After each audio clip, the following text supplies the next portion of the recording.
Imagine you're walking on the beach in the North Shore of Oahu in Hawaii. All around you, people are surfing, hiking, jogging, swimming, and paddleboarding. And suddenly, it becomes obvious which of your fellow sand dwellers are tourists and which are locals. Not only do the locals have a glow about their skin and trim figures, but they also seem to be oozing with abundant health and energy to spare. Plus, there isn't a sniffle, cough, runny nose, or apparent headache in sight. What on earth can their secret be? Is it the sun? The stress-free life? The salt air? Those things may play a role, but the real secret lies within the world's largest seed, the coconut. The Malaysian and Polynesian cultures have revered the coconut for centuries. Not only has this largest known seed yielded food and water for hundreds of thousands of people, it also contains nearly all the essential nutrients your body needs for optimal health. In addition to a whole host of amino acids, coconut is also a great source of the minerals potassium, calcium, magnesium, phosphorus, manganese, as well as vitamin C and riboflavin, which is vitamin B2. It also contains 90% saturated fat, which puts it right smack in the middle of the great fat debate. Coconut oil is extracted from the dried flesh of the coconut. It is also a source of plant-based saturated fat, the very fat doctors and nutritionists alike have been telling us to avoid like the plague. While it's true that coconut oil is 90% saturated fat, 45% of that fat is lauric acid, a medium-chain fatty acid that converts in your body to monolaurin. Monolaurin is the actual compound found in breast milk that strengthens a baby's immune system.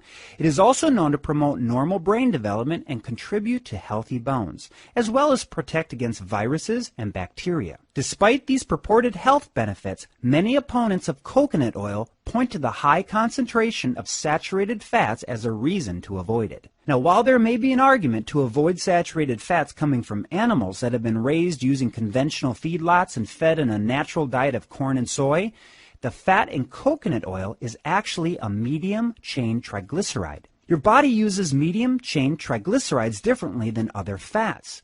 Most fats are stored in your body's cells, but the fat in coconut oil goes directly to your liver where it is converted to energy. In layman's terms, that bacon and cheese omelet you ate most likely sits around in your cells waiting to be burned up or stored as fat for later. However, coconut oil gets shipped directly to your liver where it is put to work to help you get up and get going. Now let's take a closer look at the supposed health benefits. Coconut appears to be anti just about everything. Anti-inflammatory, antipyretic, antifungal, and antibacterial. A pharmacological study of virgin coconut oil found that it reduces inflammation in rats. The same study also found that when researchers induced hyperthermia in rats, which is excess heat, the coconut oil helped to reduce fever and ease pain in the affected rats. Here's what the researchers concluded. The results suggested anti-inflammatory, analgesic, and antipyretic properties of virgin coconut oil. In other words, it reduced inflammation, eased pain, and reduced fever. That's not bad for rats.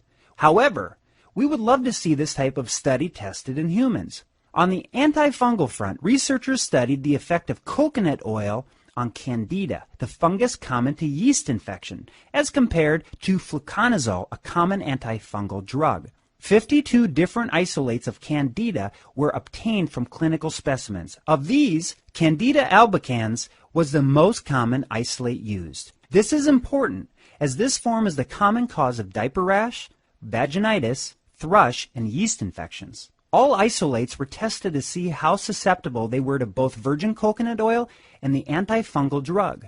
Researchers found that Candida had the highest susceptibility to coconut oil when the coconut oil had a 1:4 dilution, as compared to fluconazole, which needed a 1:2 dilution to be as effective. Translation, they needed less coconut oil compared to the drug to fend off the fungus. When it comes to antibacterial properties, one study in particular found that virgin coconut oil helped to treat skin infections. Researchers performed a double-blind placebo-controlled study of 26 people who had an atopic dermatitis, a skin condition that often includes painfully dry skin that is highly susceptible to a nasty bacterium called Staphylococcus aureus. Researchers had half the group use virgin coconut oil twice a day for 4 weeks at 2 non-infected sites. The other group used virgin olive oil, also applying it twice a day for 4 weeks. When the study started, 20 of the 26 participants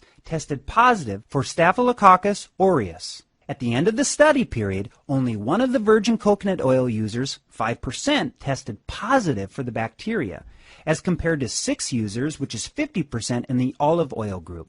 The coconut oil also relieved the user's dry skin. Researchers concluded that coconut oil might be useful for treating bacteria, fungi, and viruses. While we agree, we'd like to see this type of gold standard study repeated with a larger participant pool, as well as with a variety of bacteria strains, just to be sure. Let's talk about the heart and weight benefits too. Advocates of coconut oil also point to its cardioprotective and fat-burning properties, as well as its antibacterial benefits. According to a population study of about 2,500 people from the Polynesian islands of Tokelau and Puka Puka, high coconut oil intake has no effect on cholesterol levels. Investigators tracked folks who consumed a high-fat diet derived primarily from coconuts. Every meal contained coconut in one form or the other. The researchers reported that the participants' overall health was very good and that vascular disease was uncommon. In fact, even though these people were consuming high amounts of saturated fat in the form of coconut oil, they did not seem to have high cholesterol.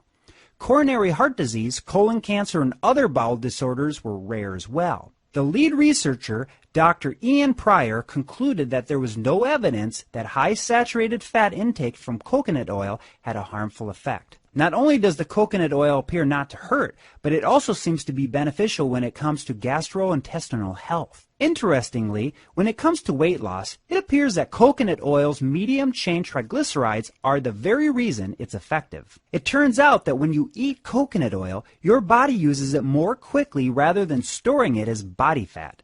In this way, those medium-chain triglycerides are thermogenic, meaning they actually speed up your metabolism, burning more calories and giving you more energy. Though the mechanism of action of medium-chain triglycerides and fat burning makes sense physiologically, we were ready to dismiss the connection between coconut oil and weight loss due to a lack of clinical evidence. Then, we came across several studies which included a randomized, placebo-controlled, double-blinded study from Brazil. Researchers tested the effects of coconut oil on 40 women between the ages of 20 to 40 with clinical abdominal obesity, which is waist circumference of more than 88 centimeters. Half of the group received a daily dose of either soybean oil or coconut oil for 12 weeks. At the end of the study period, those taking the coconut oil had a statistically greater loss of waist circumference than those taking just the soybean oil. The coconut oil users also had a statistically higher level of HDL, which is good cholesterol, and a lower LDL to HDL ratio than the soybean oil group. Both groups enjoyed a decrease in their body mass index, which is BMI. So, those using coconut oil lost weight, lost inches around their waist, increased their levels of good cholesterol, and improved their bad to good cholesterol ratio. Not bad for a big seed. Well, let's talk a little bit about using coconut oil. At the very least, it is clear that coconut oil is not bad for you and that there is significant difference between the saturated fat in coconuts and the saturated fat in animals. Also, there appears to be strong evidence that coconuts are antiviral, antibacterial, antifungal, and anti-inflammatory food. Plus, the research behind its heart and weight benefits seems well-founded. As it turns out, coconut oil is also a great option for cooking due to its high smoking point, 350 degrees Fahrenheit for unrefined and 450 degrees Fahrenheit for refined. This is a culinary way of saying that you can saute and bake with coconut oil and not worry about it turning into trans fat before your very eyes. Plus, coconut oil is very stable. It has a 2-year shelf life and won't turn rancid, even in warm temperatures. So give coconut oil a try. Just be sure to use organic virgin coconut oil that is unrefined, unbleached, and made without heat processing or chemicals, and is non-GMO. We are sure that after a few days with this outstanding oil, you'll be loco for coconut too. Please visit us today at naturalhealthsherpa.com/free and download these 3 free reports. Secrets to natural weight loss, amazing superfoods to boost your health, and natural therapies to combat the deadliest diseases.